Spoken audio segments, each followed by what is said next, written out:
Hello, and welcome to Eden Live, where I am reading all of Eden by FREI live on YouTube and on Facebook. And as you know, these clips then also find their way quite naturally onto Instagram, on IGTV.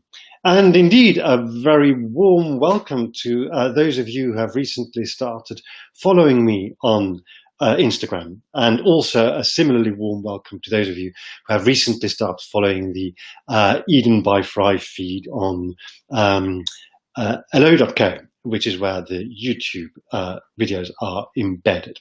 I'm really happy to know that you're there and that you're finding Eden by FREI of some interest, that it speaks to you in a little way, or maybe even in a big way.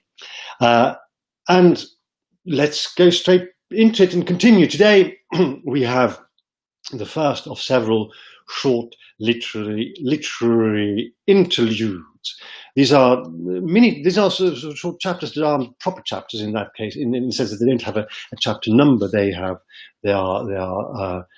given a title in squiggly brackets, but they need to be there. They have a purpose to serve, as you will find, or maybe even already know if you've been following this for a while.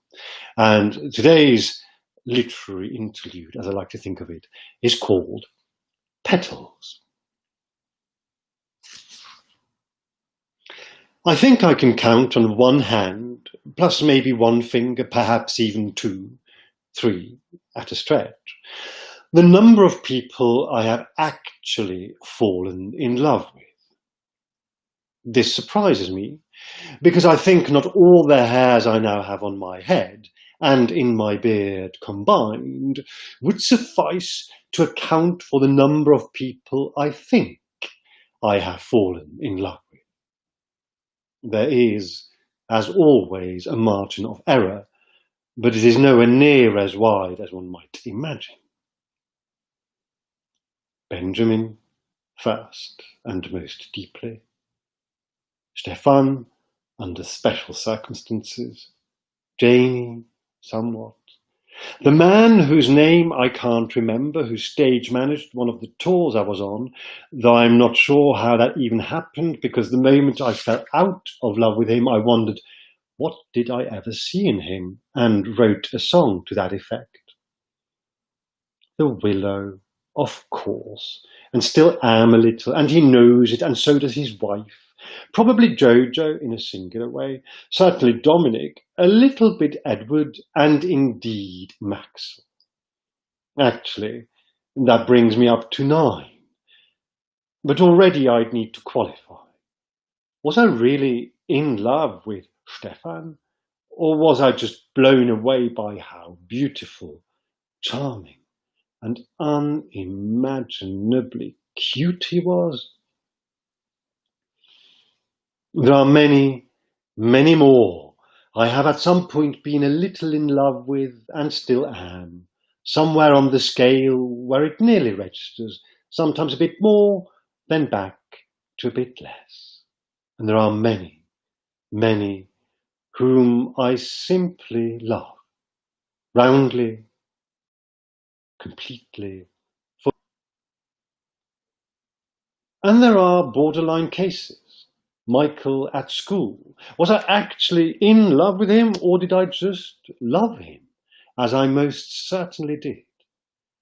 And before him, the English boy who came to our school in Switzerland on some exchange program. He was almost certainly the first person I ever had a genuine crush on.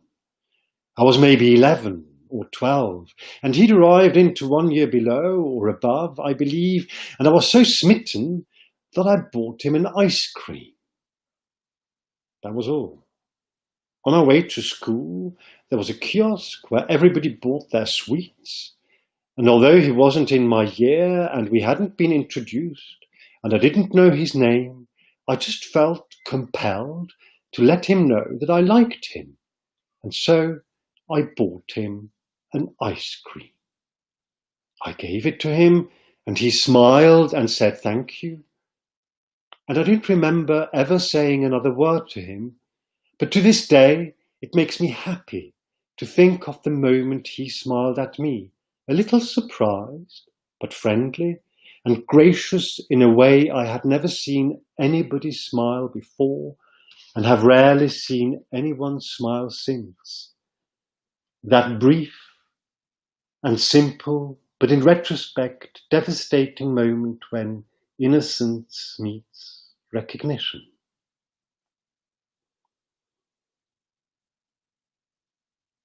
I realize this is something I should ask myself, something that maybe could help me today. I could learn maybe something from George. That makes sense, much more in fact than the idea that he could learn anything from me. I could perhaps learn from him how he did that, how he set up a pattern that to this day I haven't escaped. He's much closer to it. He's in the process of doing it now. What is going on in his head? What, more to the point, in his heart? Obviously, I can't phrase my question like that. I obviously have to go about it smidgen-wise more dexterously.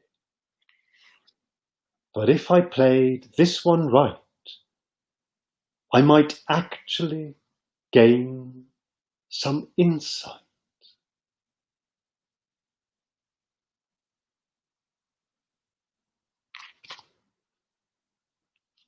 That's it from heart today on this peculiar bank holiday Monday. And if you are the boy, then maybe age 11 or 12 or possibly 13, I don't know, who was in an exchange program to a school in Switzerland on the Jakobsberg and remember the incident with the ice cream. I dare say this person may not ever have remembered that for more than 2 days, but if you were to remember that or knew who that person could be, or are in fact that person, do get in touch, drop me a line. I would simply love to know how your life panned out. We would be talking somewhere along the lines of 1976, 77, thereabouts, probably in Basel. But that's it for today on this slightly peculiar bank holiday Monday. It's a bank holiday, but the corona crisis is still going on, and so it doesn't feel like a bank holiday at all. And it is also, incidentally, the 23rd anniversary, I believe exactly, of the death of Princess Diana. And that is something that I remember as if it were yesterday. That is certainly a memory that hasn't gone away and has never diminished. And so here's to the beautiful, gorgeous, adorable and admirable late Princess Diana on the 23rd anniversary of her death. If you're watching this in real time, then I will see you again on Wednesday. It's Monday today. If you're watching this in your own time, then whenever you feel like it, these videos, as you know, stay where they are for the time being, at any rate, and probably for quite a while. I hope you are having a wonderful week. Take good care of yourself and of everybody around you. Love and let love, and see you very soon. Bye-bye.